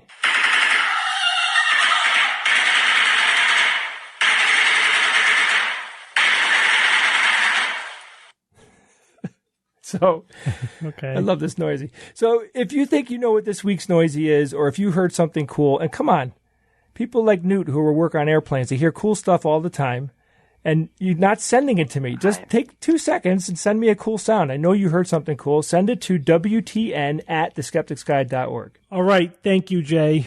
We're going to do one quick email, but before we do, this is the last episode to come out before Nexus. Nexus is the all digital, essentially the week after this comes out, August 6th and 7th. We have a great lineup. If you didn't join us last year, or even if you did, join us this year. We have 2 game shows, a live SGU show, a bunch of speakers. It's going to be awesome. Jay and Ian have been working in the studio for a month, or longer actually. More than that, yeah. Got it all tweaked out. So go to nexus.org. NECSS.org. Yes, NECSS.org, and sign up for Nexus next week, August 6th and 7th. All right, one quick email. This comes from Rainer in Portland, Oregon, and he writes, thanks for the show and the skeptical view on a lot of issues. Couldn't agree more on most of what you say. You know what's coming next. The one topic I feel like you are disregarding skeptical thinking is nuclear power. It always sounds like it is a no-brainer when you mention it. I'm missing, for example, the discussion about the risks involved or the unsolved waste discussion on the production side. On the demand side, I don't think it is a given that it is needed at all. Just using standard technology, we could easily save a very significant amount of energy. U.S. citizens still use about 2 to 3 times the primary energy than any other developed country. If we would spend the same amount of money we put into nuclear power subsidies, into energy-saving measures and alternative sources, it would look even better. All right, a lot to unpack there. I actually, for premium content this week, I did like a 30-minute deep dive on this email, so I'm just going to give you the 5-minute version. If you want to hear the 30-minute version, you could listen to the premium content. That's for people who are members of the SGU. So very, very quickly, the U.S. citizens don't use 2 to 3 times as much energy as anybody else per capita. Actually, Canada uses more energy than we do per capita. Canada, because it's cold up there and they got to heat all their houses. So the point is you can't make direct comparisons like that because different conditions will lead to different energy needs. We are a big country and you have to drive far to go everywhere. You can't compare, like Latvia to the United States. Not that there isn't, room for energy conservation and energy saving. Of course there is. That doesn't mean, though, that that's going to solve our energy mix issue. So I just want to focus on one thing because, again, this is the short version, and that is the nuclear waste question. And that's because it really isn't an issue, or at least it doesn't have to be. And there's a number of reasons why, but I want to focus on one. Do you know how much of the energy the potential extractable energy that we get out of uranium in the existing nuclear power plants? Oh, it's like fraction, right? Yeah. What do you think? 10%? 3%. The nuclear energy, not antimatter. Yeah, the nuclear energy. I would say we're extracting what? Say, 12%. 5%. Everyone was close. 5%. The other 95% then becomes nuclear waste. Right. The reason for this is because our nuclear reactors are so-called slow reactors.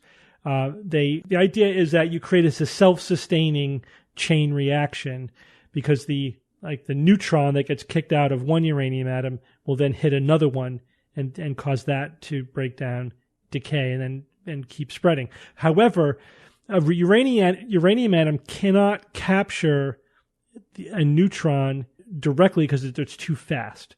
And so that's why we have to use the water, like the light water, heavy water or light water, depending on the reactor design. That slows down the neutrons just enough that they could be captured by another uranium atom and cause a self-sustaining reaction. So using that method, we can only get about 5 to 6% of the energy out of the uranium fuel. The other 95%, which is plutonium and other things, becomes quote-unquote waste. But what if we could make a fast reactor that can capture those fast neutrons? You could burn the waste. But what if we used all of the energy? There's like this other 95% of the energy in the nuclear waste that could be fuel. Again, the only difference between nuclear waste and nuclear fuel is whether or not we can burn it for energy. Mm-hmm. Right? So we actually have the design for fast reactors. The Gen 4? Yeah, some of the Gen 4 reactor designs are fast reactors, and they can actually use existing waste from older reactors as their fuel. Oh, great. And the waste that we currently have in this country, in the U.S., could supply all our energy needs for 100 years. We have 100 years of fuel for fast nuclear reactors without having to mine any more uranium. Right. And we're also getting rid of our waste. It would get rid of all of our waste. Hello. And what's the byproduct of burning the... It blows up the planet in 500 years, but still... Yeah, that's no problem. No. So here's the thing. Existing nuclear waste has some isotopes in it that have half-lives in the thousands and hundreds of thousands of years, which is why you have to store it basically indefinitely. Right. But if you use a fast reactor, that extracts all of the long half-life material, and you're left with just the short half-life stuff. That's like 30 years, 30 to 50 manageable. years. Gargantuan improvement. Completely manageable. So you want to solve our nuclear waste problem, you build fast reactors, which are Gen 4 reactors, which have lots of other advantages too, like they can't melt down, because of the auto cool. Like if you embed them in salt, and if they heat up more, the salt expands, moves the rods apart, and they cool down.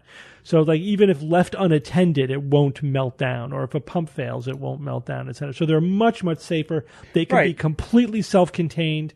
They don't have to, they don't have as many pipes and stuff that can fail. They're much, much, much safer than older designs. If there's an apocalypse for another reason, you don't have to worry about your nuclear reactors exploding as it would during a normal apocalypse. Or whatever. Yeah. Right. Also, they burn hotter, which means that we could do two other things with them if we choose to. We could make hydrogen, or we could desalinate water. So if you... do you know where we get most of our hydrogen from now, by the way? We mine it off of Jupiter. No. we order it on Amazon. We strip it from fossil fuels. Oh, that too. Which is kind of defeating the purpose of using hydrogen, right? Imagine if we could just make hydrogen by electrolyzing water using the heat from a fast nuclear reactor. The hydrogen becomes a byproduct, and then you could bottle that and use that in our rockets or a hydrogen train. Hydrogen economy. Use it for whatever part of the economy. So what's the downside for these Gen 4 reactors? Right, where are they? Is there a downside? So, the downside is it's still more expensive than just building solar panels or wind turbines. But here's the issue, is they're more expensive now. But more of an upfront investment. The more you try to increase the penetration of renewables, the more expensive the renewables get, because then you have to get into overproduction. You have to upgrade the grid. You need grid storage, and you use up all the prime locations, et cetera, et cetera. So it gets progressively less cost effective. And also we're counting on innovations we don't have yet, like for grid storage. And it's going to take decades to do things like upgrade the grid.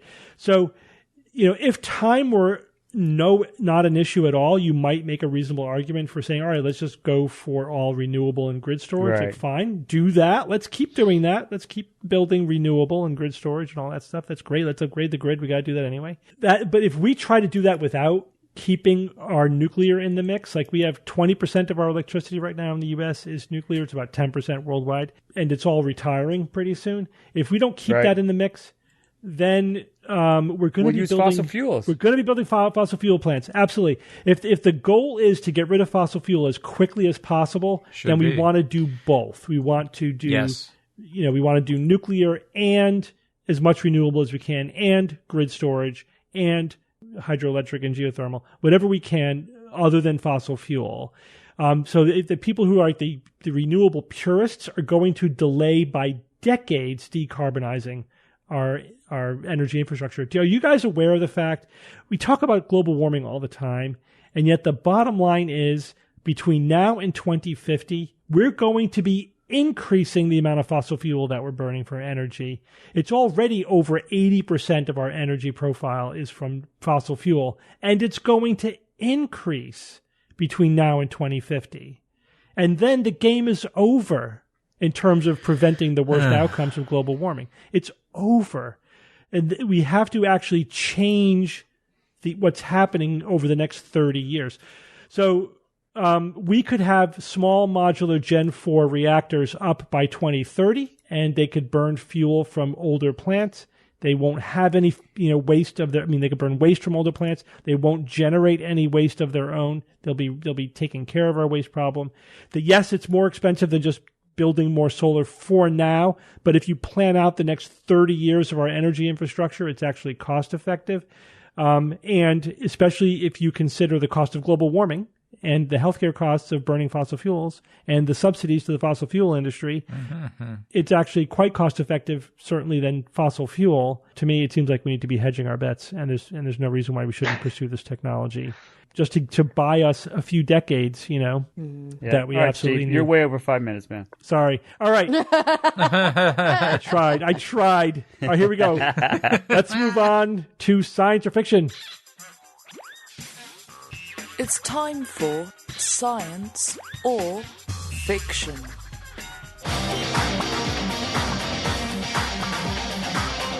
Each week I come up with 3 science news items or facts, 2 real and 1 fake. And then I challenge my panel of skeptics to tell me which one is the fake. We have a theme Airplane. this week. The theme is air travel. There you go. Travel. I don't know. I think I'm getting set up. Unfair advantage, I'd say. Yeah. That's what I was thinking. Who's going You think first? so? You think so? All right. We'll see. We shall see. All right, here we go. Item number 1. Although lightning strikes are common, on average they cause only about 1 crash per year of commercial aircraft. All right, number 2. It is physically impossible to open a cabin door on a commercial aircraft at typical cruising altitude. All right, number 3. According to a survey of commercial airline pilots, 56% admit to falling asleep while flying the plane, and 29% report waking up to find their co-pilot also asleep. Oh my God. That's how many they admit.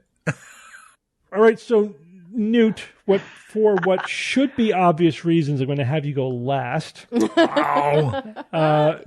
Damn it. Because Evan groaned, I'm going to have him go first. No. Well, at least I know now, Steve, why you stopped me from asking the question about lightning. Absolutely. I was reading the future. Ooh. Lightning strikes are common. On average, they cause only about 1 crash per year of commercial aircraft. Yeah, okay. I can believe that. The planes are designed to take the lightning hits. They have to. And I know we've spoken about it before on shows, maybe many years ago, but the only reason I think this one might be the fiction is that it would be less than 1 crash, maybe 1 crash every 10 years or something like that. So I don't think that's a problem. Next one, physically impossible to open a cabin door on a commercial aircraft at typical cruising altitude. That could be how the pressure works. You'd have to have enough strength to overcome that, and just a typical person could not do it maybe on their own. And then the last one about airline pilots, 56 admit to falling asleep and 29% report waking up to find their co-pilot also asleep. I'm trying to think of why this would be the fiction. It just would have to be the numbers themselves. Is it really just much, much lower than that? Because again, admitting to falling asleep.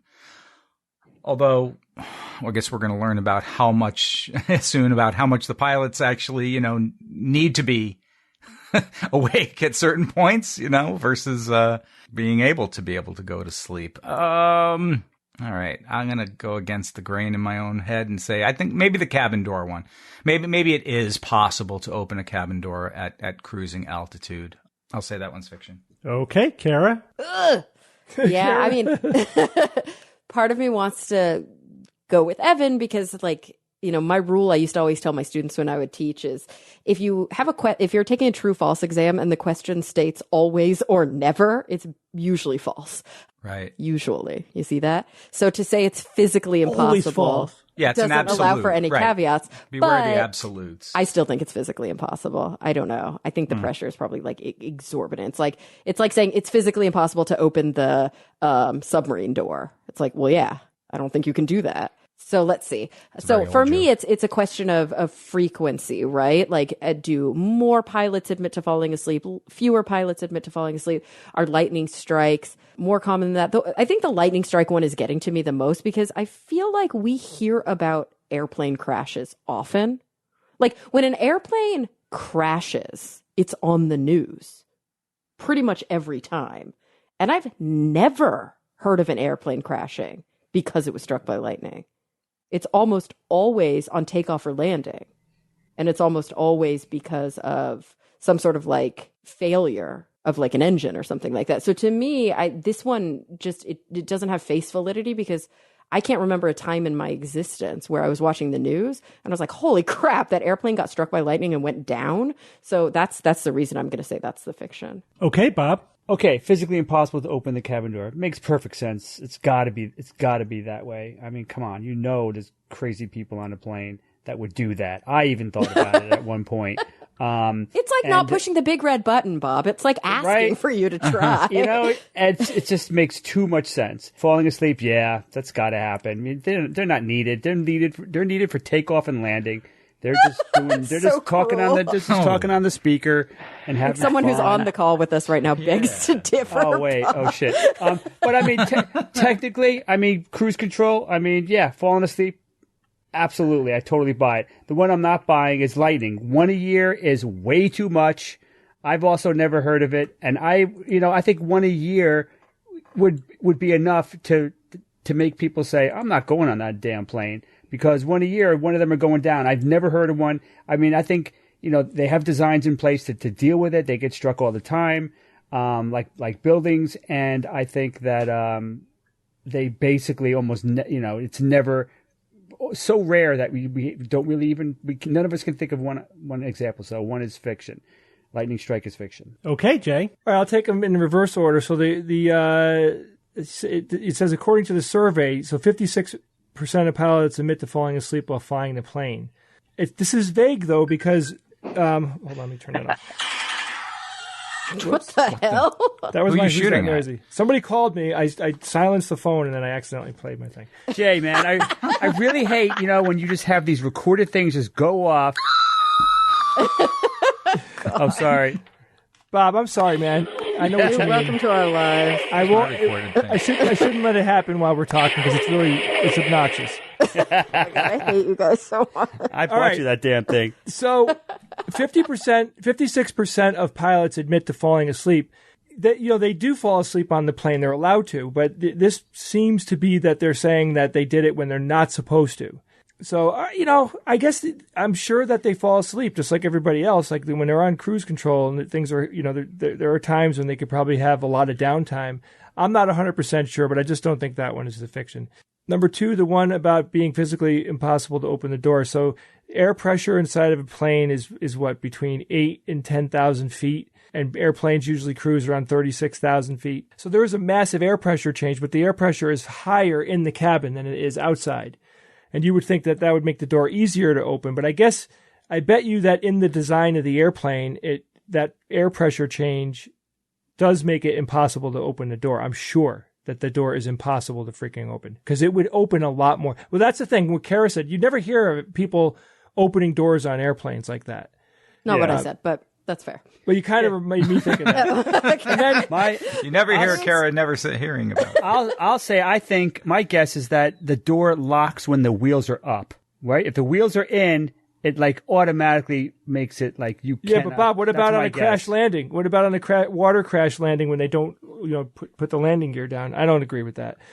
So finally, the last one here about the lightning strikes, this one cannot be true, because if it means that there's one crash per year because of lightning, you think about how many airplanes are flown every day. There would be airplane crashing all the time. No, Jay, it's one total crash per year. No, I think I don't agree with it. I think that it still would be a thing. All right, just clarifying it. Not per plane.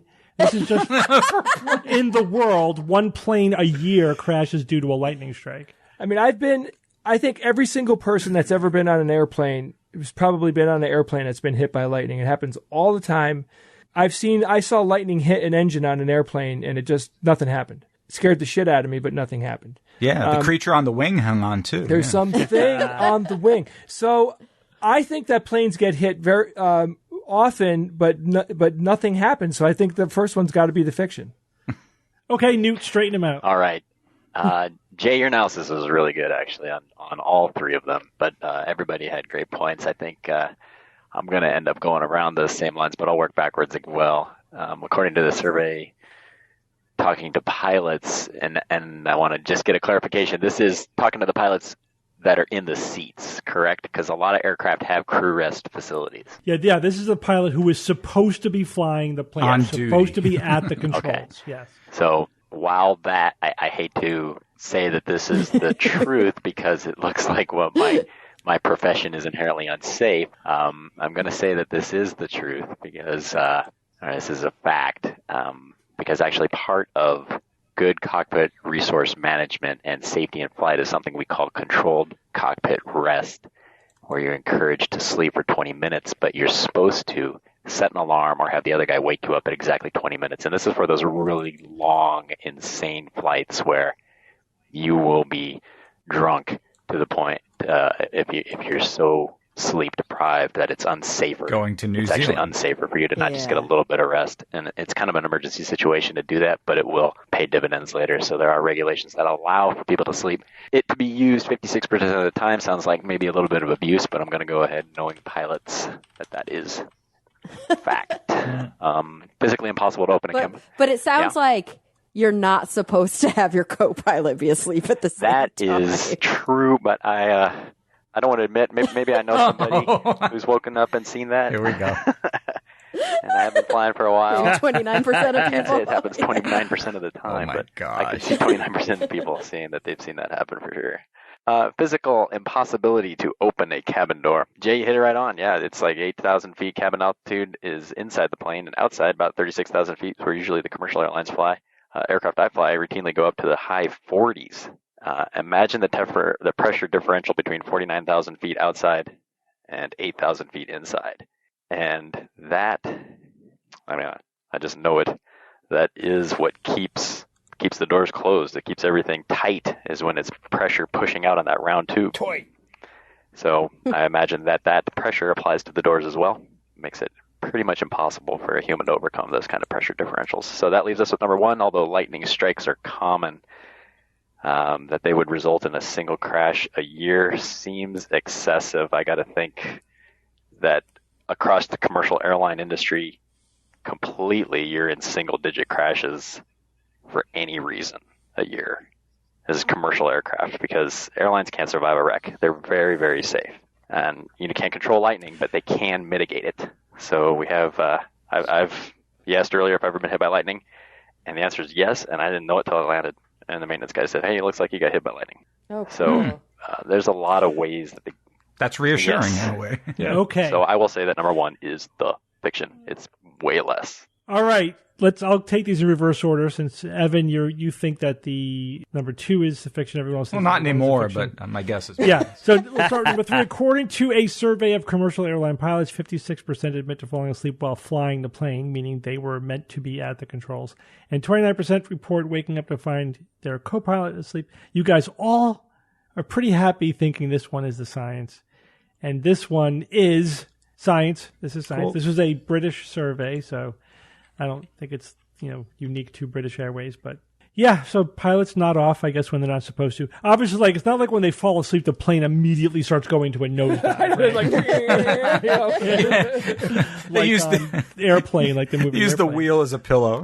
Yeah, but they're supposed to be awakened at the controls, but they nod off. It makes not surprising. All right, let's go back to number 2. It is physically impossible to open a cabin door on a commercial aircraft at typical cruising altitude.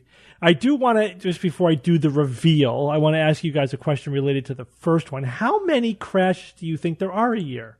If we look at it around the world. Commercial? Commercial. 10, maybe? Yeah. Less than 1. Per year. No. Total. No, I think of all sizes. I also didn't say fatal commercial. crash. I didn't say fatal crash. Yeah, you just said crash. Crash. A Right, dozen define or crash, less? A dozen so- or fewer? There's 14 fatal crashes a year. Okay. Worldwide. Fatal. Fatal ones. Yeah, so there's probably Gosh, more. that sounds high. I'm not hearing about 14 a year. Well, they're Why probably, would you? Well, how many flights are there in any other day? countries, other Thousands? airlines? Yeah, they're probably about the big often ones. on airlines that have like pretty low safety ratings. Right. Yeah, you hear about know, the big ones. Uzbekistan Air. Huddle jumper, Exactly. flights and stuff. It is physically impossible to open a cabin door on a commercial aircraft at typical cruising altitude. Evan, you think Science. this one is a fiction. Everyone else thinks Yeah. this one is science. And this one is science. This is science.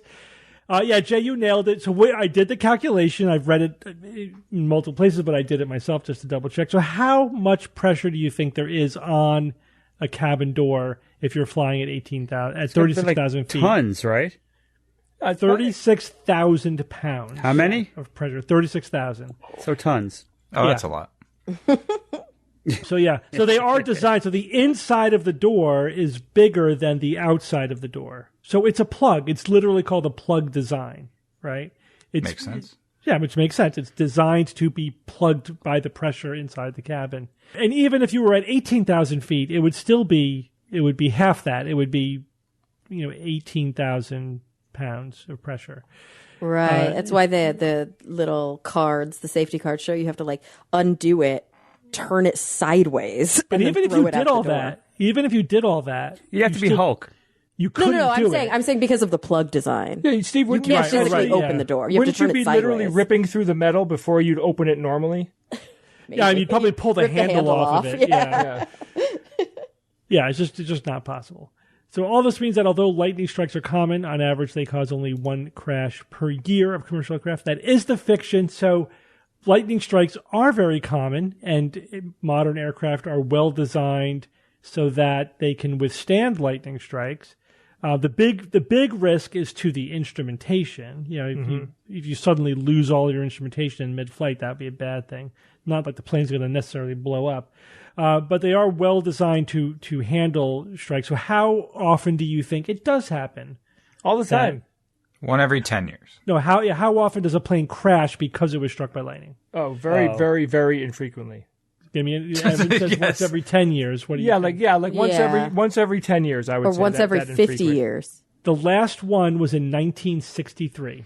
Hey. Oh more my than God! 50 So years. 58 Cool. years. Yeah, but it hasn't happened. So it basically doesn't happen anymore. Right, because they probably didn't have the same Yes. safety. Yeah, It's yeah, basically zero because it hasn't happened since Yeah. 1963. Yeah, you're putting a big metal tube in the sky. Of course, lightning's going to love that shit. It goes right through the plane. You could look up pictures. I mean, there's tons of pictures online. Yeah. If you haven't figured it out, I know a lot about all this stuff because I have anxiety and I had to kill it with information. Right. So I've read about this shit a million times, and there's nothing to worry about when you're on a good airline. My favorite statistic, Jay, for the people who have fear of flying, like Sandra Bullock for some reason, which I Yes. read while I was researching Sandra this, Bullock. is that in order to have a 50-50 chance of dying in a plane crash, you would have to fly every day for 500 years. Yeah. Think about that. That's pretty reassuring. Pretty reassuring. Yeah, it's safer than driving to the airport. That helps me. Heck yeah. Yeah, for sure. Well, it's not necessarily. It's safer than driving total. That doesn't mean that. It depends on how far you have to drive for the airport, et cetera, et cetera. But Not to be pedantic. well, because we've already been hit. We've already been hit with the pedantic email about that exact statistic. I don't want to repeat it. How about And this guys, one? pedantic is an inside joke. I wasn't not knowing how to say pedantic. Yeah, I I have to be pedantic about that too. Oh, your pendantry, Kara, your pendantry. So what is more fuel efficient per passenger, flying or driving? Yes. Driving my electric car? Flying. Fuel efficient? I mean, All that's the, a hard. all the I people don't know, that are how in do that you, plane. that's a lot of stuff you got to So calculate. isn't it? 747 has a fuel efficiency per passenger of 100 miles per gallon. Yeah. Yeah. Okay, Per that's cool. Yeah. So if you had one person in the car, it would be, flying in a plane would be much more fuel efficient. Right. Obviously. Except for my car. That's very cool. Electric cars. I mean, you still have to There's count an the MPG. energy. Yeah, but there's an an MPG equivalency. Yeah. And I think it's over 100. Is it over 100? Yeah. I think so, but I'll look. Definitely for a gasoline engine, it's more efficient. Yeah. Oh, wow. In most electric cars, it's right about 100. Yeah. Right. Interesting. Okay. I wonder. Yeah. So I guess it's specific to individual cars, but it averages at 100. Wow. So it's about the same. Cool. All right. Evan, give us a quote. It seems almost natural for us to want to look up, to look back in time, and to learn and appreciate the wonder of this universe that allows us to exist, whether we are scientists or not. And that was said by Dr. Susie Kundu, who's a nanochemist. She's a science presenter on the Discovery Channel. She's a science writer for Forbes, and she's the head of public engagement at Digital Science, a science communicator. Do you know her, Kara? I don't actually. I don't I'm know surprised. her. Yeah. And I'm surprised Bob doesn't know her either because she's a nanochemist. Chemist. My first thought, though, was like, aren't all chemists dealing in the nano realm? I mean, that seems a little redundant, but it's cool. No, they're micro. Well, yeah, I guess that is. It's the first descriptor in her bio. Nanochemist. Nanochemist. Yeah, I guess that is nano if you're doing chemistry. So Newt, what did you think? That was great. I really appreciate you guys letting me come on. This is I didn't believe it at first when I saw that was an option, being a Patreon, that you could be on the show, but pressed the test with Jay, and he wrote me right back saying sure, and we tried 3 times and finally got it to work. Yay! Sorry, I'm sorry we were so drunk for the whole episode. Right? Or asleep for 59% of it, yeah. I'm fascinated to see what I sound like at 1.5 when I play this back later. Oh yeah, see, we sound drunk right now, but you're going to sound like a chipmunk to yourself later. Oh, Well, I wanted to thank you for being a patron because it means a lot, right? It's what keeps our doors open, so we really appreciate it. Oh no! I mean, the thanks is all directed at you guys. This is I don't know how to explain it, but when the pandemic hit and you've seen it, the misinformation. I mean, it seems to come from more than just 12 people. It seems to come from everywhere. Right. And somehow I was mowing my lawn and listening to a Steve Novella Great Courses and got turned on to your book. I read the SGU book first, and then it mentioned a podcast. I honestly had no idea, and then I just couldn't get enough of you guys' That's awesome. analysis of the stuff going on in the world. And I started binge podcasting, if that's a thing, until I finally got. I didn't go back 800 episodes. I probably went back to somewhere in the 600s, and then and I would just put one in while I was riding my mountain bike. I had to go on double speed for a while there to get caught up, and then eventually by last summer, I think I got to where I was waiting for the next week's episode. Cool. I don't know, Newt. Some of those earlier episodes are gold. I may have to go back. But some of them are terrible. Production value was really bad. We came a long way in a short time. Vintage, Jay. The word is vintage. Yeah. Well, it was a lot of fun having you on the show. I appreciate it. Thanks, guys. I really enjoyed it. All right. Thank the rest of you for joining me this week. Sure. And Thanks, Steve, Steve. for the record, nanochemistry is the combination of chemistry and nanoscience. Nanochemistry is associated with synthesis of building blocks at that scale. Sweet. Okay. Thank you. Thanks for that. All right. Until next week, this is your Skeptic's Guide to the Universe. Skeptic's Guide to the Universe is produced by SGU Productions, dedicated to promoting science and critical thinking. For more information, visit us at theskepticsguide.org. Send your questions to info@theskepticsguide.org. And if you would like to support the show and all the work that we do, go to patreon.com/skepticsguide and consider becoming a patron and becoming part of the SGU community. Our listeners and supporters are what make SGU possible.